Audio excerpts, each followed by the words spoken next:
Ravi lived on a quiet farm at the edge of the green hills of Arden, a peaceful planet far from the noise of the galaxy. His farm was small but full of life. He grew blue wheat, kept water goats, and lived a simple, happy life. But his heart carried a heavy memory of 3 small dragons he once called his children. Many years ago, Ravi had found 3 dragon eggs in the forest. The eggs were cold and cracked, left behind by someone who didn't want them. He brought them home, kept them warm, and cared for them. When the eggs hatched, he gave the baby dragons names Stera, Rin, and Bodot. They were not like the wild dragons that people feared. These 3 were kind, smart, and full of love. They followed Ravi everywhere. They played in the fields, helped in the garden, and curled beside him near the fire every night. Ravi taught them to speak, to understand kindness, and to live with others in peace. But peace didn't last. One day, a group of dragon officials came in a shining ship. They told Ravi that dragons must live with their own kind. They said humans couldn't raise dragons because it was not natural. Ravi begged them to let the children stay. But he was only one man, and they had the law on their side. Tara cried. Rin tried to fight. Bo hid behind Ravi's leg. But they were taken away. That was 10 years ago. Now, Ravi was older. His back hurt sometimes. His beard had gone gray. But he still left 3 bowls on the shelf and 3 soft mats by the fire. He never stopped thinking about them. He looked at the stars every night and whispered, "I hope you're safe." On one cool morning, as Ravi worked in the field, a strange sound came from the sky. It was a deep humming, like wings cutting through the wind. He looked up and saw a shadow pass over the sun. Before he could think, something landed near the barn. The ground shook slightly. The animals backed away. Ravi dropped his tools and ran. He reached the barn and stopped in shock. A large creature stood there, tall and strong, with wide wings and glowing eyes. "Ravi," it said in a soft voice. "Father." Ravi blinked. His heart raced. "Tara." "Yes, Father. It's me." She stepped forward. "We came back." Behind her, 2 more dragons appeared, Rin and Bo.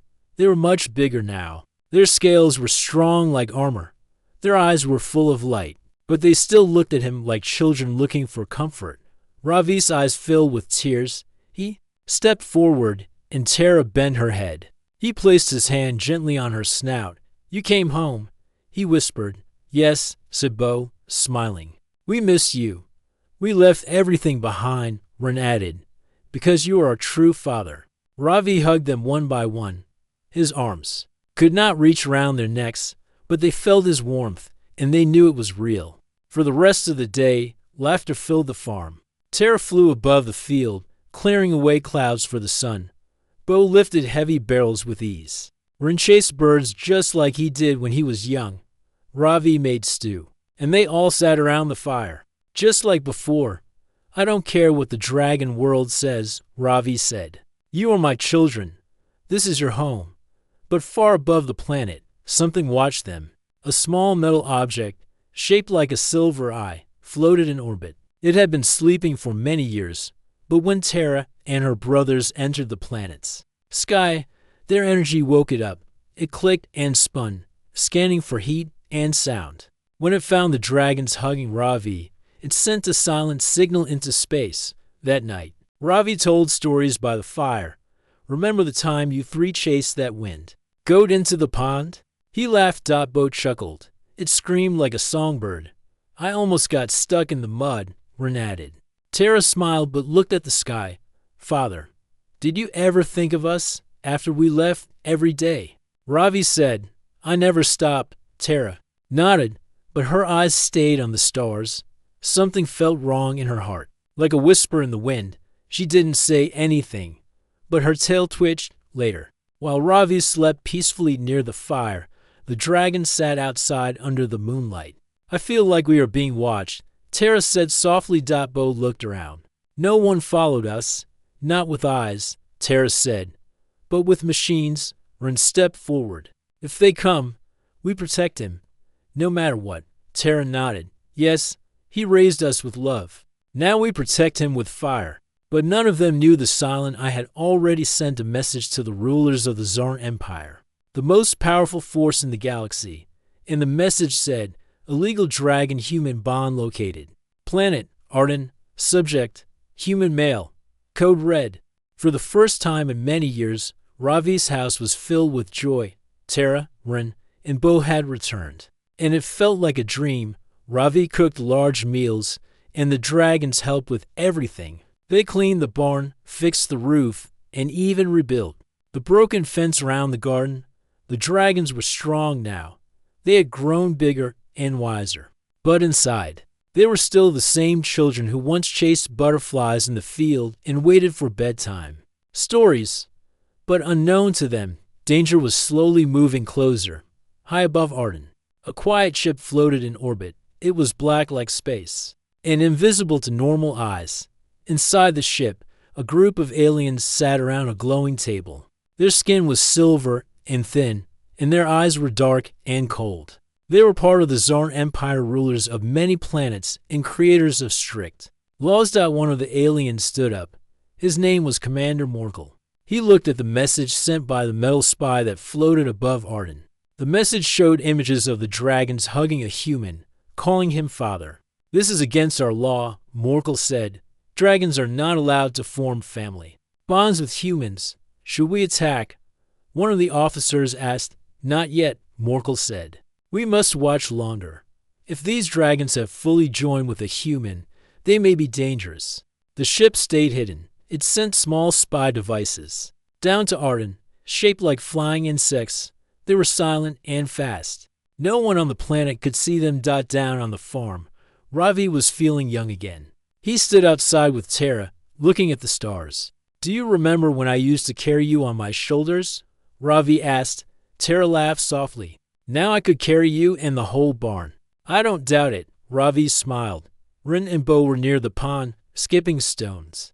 Bo was bigger than the others, with thick black scales, but he was the gentlest. Rin was the quiet one, quick and smart. He was often lost in thought, always watching, always listening. That night, as they sat near the fire again, Rin whispered something to Terra. I think we are being watched, he said. Terra nodded. I felt it too. It's not a person. It's something else, like tiny eyes. Bo growled. Let them come. We will protect father. No, Terra said. We cannot fight until we are sure. We must stay quiet. If they don't see us as a threat, maybe they will leave. Ravi noticed their serious faces. What's wrong? He asked. Nothing, father, Terra said gently. Just a small feeling. Maybe the wind is making us nervous. Ravi trusted her, but he didn't know that machines were already inside the trees, recording their words and faces. The next day, Ravi went to the town market. It was far, about 2 hours away by wagon. Terra wanted to go with him, but Ravi said no. I need people to see just one old man, he said.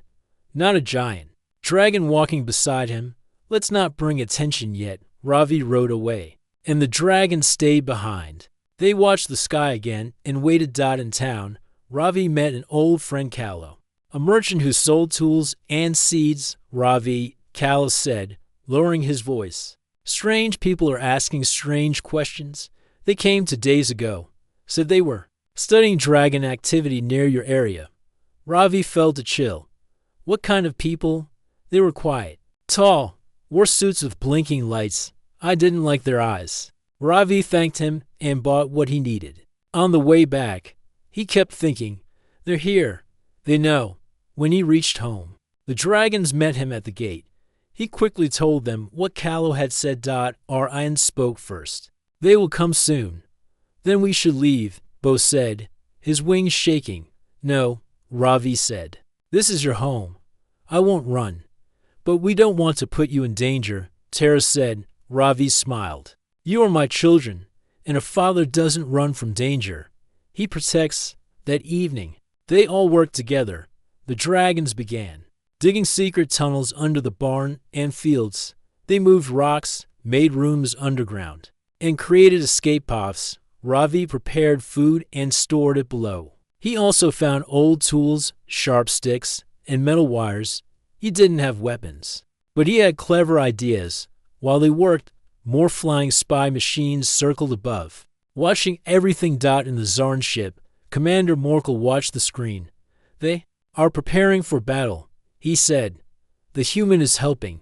He is part of this. Shall we act now? One alien asked. No, Morkel said. Let them feel safe. When they are calm, we strike. Late that night, while everyone rested, Tara stood outside alone. She looked up at the stars. She thought about the dragon world, the cold mountains, the empty halls, the quiet faces of the elders who forced them to train and forget their past. It was not a home. Not like this. Why does love make them afraid? She whispered. She closed her eyes and made a promise to the wind. We left. Power behind to return to love. And no matter who comes, we won't leave Father again. The morning sun rose over the hills of Arden, but the air felt heavy. Something had changed. The birds were quiet. The wind was still. Even the animals on Ravi's farm were uneasy. The dragon siblings Tara, Rin, and Bo stood at the edge of the field, eyes scanning the horizon. Inside the house, Ravi sat at the old wooden table. His hands were holding a dusty map of the land. It was something he hadn't touched in years. But now, with danger near, he knew it was time to remember old paths and hidden places. There's something I want to check, Ravi said as the dragons joined him. What is it, Father? Tara asked. Ravi pointed to a small mark near the hills, behind the farm. Before I came here, this land had a different use. There was an old signal dish used to contact passing ships. It was shut down long ago. But now I wonder, is it still sending something?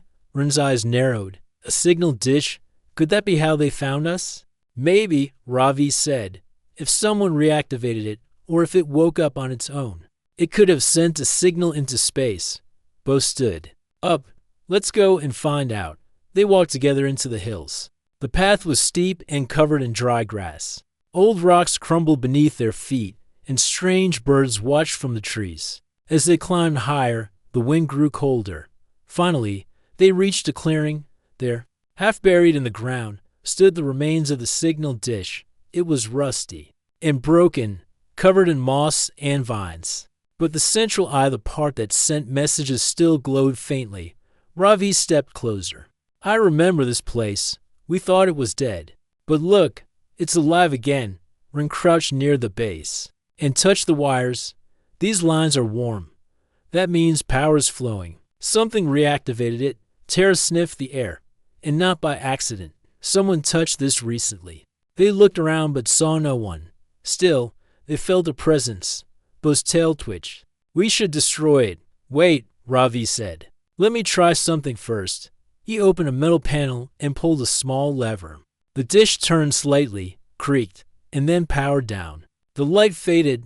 I've shut it off, Ravi said. But that doesn't change what's already been sent. Rin stood and looked toward the sky. The signal is gone now, but the eyes in the sky have already seen us. Tara placed a claw gently on Ravi's shoulder. We must prepare. This time, they might come with force. Back at the farm, the dragons worked harder than before. Bo dug deeper tunnels under the barn and fields. Rin placed old mirrors and metal pieces along the hill to reflect light and confuse any cameras. Tara flew high, scouting for anything strange. Ravi collected tools, food, and blankets. He didn't have weapons, but he had knowledge. He remembered how to use simple things in smart ways: ropes, nets, smoke, and fire pits. That night, they all sat quietly around the fire. No one laughed, no one told stories. The silence was loud. I remember when you used to sit here, fighting over who gets the last apple, Ravi said, smiling weakly. Bo chuckled. Tara always won. She was the fastest, Rin added. I only won because Father taught me to move smart, Tara said, looking at Ravi. He smiled. And I'll teach you more, if we have time. Far above, inside the dark Zarn ship, Commander Morkel watched the images from the hidden spy devices. He saw the dragons building defenses. He saw Ravi turning off the signal dish. They are trying to hide, Morkel said. But it's too late. They've shut down the signal. An officer said. Morkel nodded. Yes. But we already have what we need. The report is complete. The dragons call the human their father. That bond is real, and that is a crime, another. Officer leaned forward. Shall we prepare the enforcer units? Yes, Morkel replied coldly. Prepare the landing team. They have 3 days to surrender. Back on the planet, the next day brought something strange. Ravi woke to the sound of a humming noise, soft but deep. He walked outside and looked up in the sky. A small black object floated. It was round and smooth. A beam of light shone down, and a message began to play. It was not loud. It echoed gently across the land, to the human named Ravi and the dragons Terra, Rin, and Bo. You have broken interspecies law. You are given 3 days to surrender peacefully. If you do not, we will take action. Then the object rose back into the clouds and vanished. The dragons stood silently, wings tense. They found us, Terra said. They gave us a warning, Rin added. Bo growled. Let them come. Ravi looked at his children. We can't run, but we also can't fight like them. We need to be smart. That evening, Ravi and Terra climbed the roof and looked at the sunset. The sky was orange and gold, but behind the beauty, there was a shadow. Are you afraid, Father? Terra asked softly. Ravi thought for a moment, a little. But only because I don't want to lose you again. We won't leave this time, she said. I know. Ravi said, and I won't let them take you, not while I'm breathing. Terra looked at the sky, her eyes glowing. Then we fight, she said, not with hate, but with love and fire. To be continued in Part 4. The warning comes late.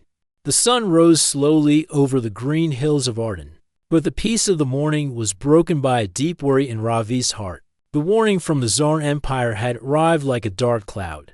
3 days to surrender, or face destruction. Ravi sat on the porch of his small house. Terra, Rin, and Bo stood close beside him, silent and tense. The farm that once felt warm and safe now seemed fragile. Suddenly, footsteps came from the road. A figure appeared, an old friend named Callow.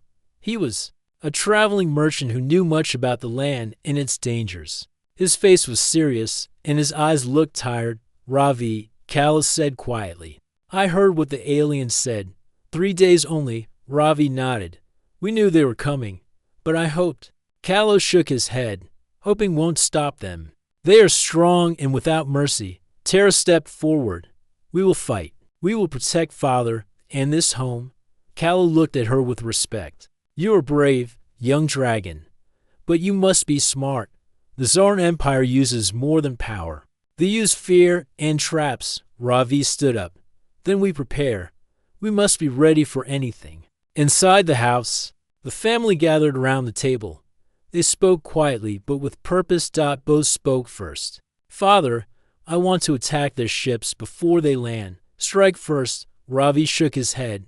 No, Bo. We fight when we must, but not without a plan. If we attack too soon, they will come with more forces. Rin agreed.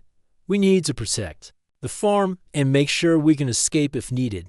Terra looked at them both. We fight together, not just with fire, but with our minds. Ravi smiled. Good, I taught you well. That day, they worked hard. Bo dug deeper tunnels beneath the barn. Rin set traps along the paths leading to the farm, hidden pits, tripwires made of vines, and rocks balanced to fall. Terra flew high, watching the skies. Her sharp eyes looked for any sign of the alien ships. Ravi repaired old farming tools, turning them into simple weapons. He sharpened sickles, made nets, and built smoke pots to hide their movements. At night, they sat by the fire. Ravi told stories of old heroes who used courage and cleverness to win against stronger enemies. We are not alone, Ravi said. We have each other, and that is our greatest strength. 2 days passed. The sky was clear. The sun was bright, but tension hung in the air like a heavy fog.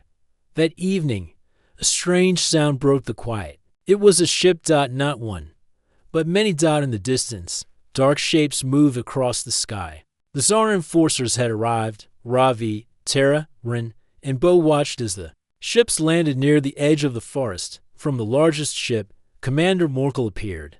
His pale blue skin and cold eyes showed no mercy. He stepped forward and spoke in a loud voice. Ravi, human, we give you one last chance. Hand over the dragons, surrender peacefully, or face destruction. Ravi stood tall. They are my children. They belong with me. Morkel's eyes narrowed. You break the law. You will pay the price. Tara stepped in front of Ravi. We will not go back. We choose our family. Morkel smiled coldly. Then prepare for war. The dragons spread their wings and moved to defend the farm. Bo breathed a small flame, lighting the first warning fire. Ren pulled down traps, ready to catch the enemy. Tara flew above, ready to strike from the sky. Ravi stayed close, giving commands and helping where he could. The battle was about to begin. The morning sun rose over the hills of Arden, but the quiet was broken by the hum of engines. Dark ships hovered low above the farm, casting long shadows on the fields. Commander Morkel and his enforcers had arrived. Ravi stood in front of his house, watching the ships descend. His heart beat fast but steady. Tara, Ren, and Bo gathered by his side. Ready? Morkel stepped down from the largest ship, his cold eyes scanning the family. He carried a weapon that gleamed in the sunlight. You have 3 days to surrender, Morkel said, voice sharp. But I see you are ready to fight. That is your choice. Ravi took a deep breath. They are my children. You will not take them. Morkel smiled thinly. Then prepare for the consequences. Bo's claws dug into the earth as he growled. Lo, let them come. I will burn them all. No, Tara said firmly. We must be smart, not just strong. Ren nodded. We have traps and tunnels. We know this land. They do not. Ravi looked at each of them with pride. You have learned well. Now we show them what family means. The enforcers began to set up round the farm. Their ships released, smaller drones that hovered like black flies. They scanned the fields and the woods. Ravi and the dragons moved quickly. Ren checked the tunnels and sealed weak points. Bo placed heavy logs at the entrances, ready to drop them on anyone who tried to come inside. Tara flew high, watching the sky. She felt the tension like a storm before the rain. That evening, Morkel sent a message through a loudspeaker. Ravi, surrender now. This is your last warning. Ravi's voice was calm but strong. I will not surrender. This is our home. Tara flared her wings and breathed a small, blue flame into the air. We are ready, she said. The night was alive with sounds. Cracks from traps, the whistle of the wind, and distant engine noises. Suddenly, the enforcers moved. Small ships dropped from the sky, landing near the fence. Soldiers climbed out, armored and armed. Bo was the first to attack. He leapt forward, breathing fire that lit the night. The soldiers scrambled, some caught in traps. Others pushed back by the heat. Orion moved like a shadow, cutting wires and setting off hidden rocks. Tara flew above, diving down to strike with claws and tail. Ravi helped too. He threw rocks, knocked down branches, and used his farming tools to trip the enemy. The battle was fierce, but not endless. The dragons and Ravi knew the land better. They used the tunnels to move unseen. They used the fire and traps to keep the enforcers away. Slowly, the soldiers fell back, their ships damaged. Morkel watched from his ship, eyes narrowing. They fight with heart, he said. Stronger than I thought. By dawn, the enforcers retreated to their ships. The farm was battered, but the family stood strong. Ravi looked at his children, tired but smiling. We won today, he said. Because we fought together. Tara landed beside him, and because we love each other. Morkel's voice came over the loudspeaker one last time. This is not over. We will return. But Ravi was not afraid. The night was dark, but the stars above Arden shone bright. The air was cool, carrying the smell of earth and fire. The farm was quiet to quiet. The battle had passed, but the danger had not.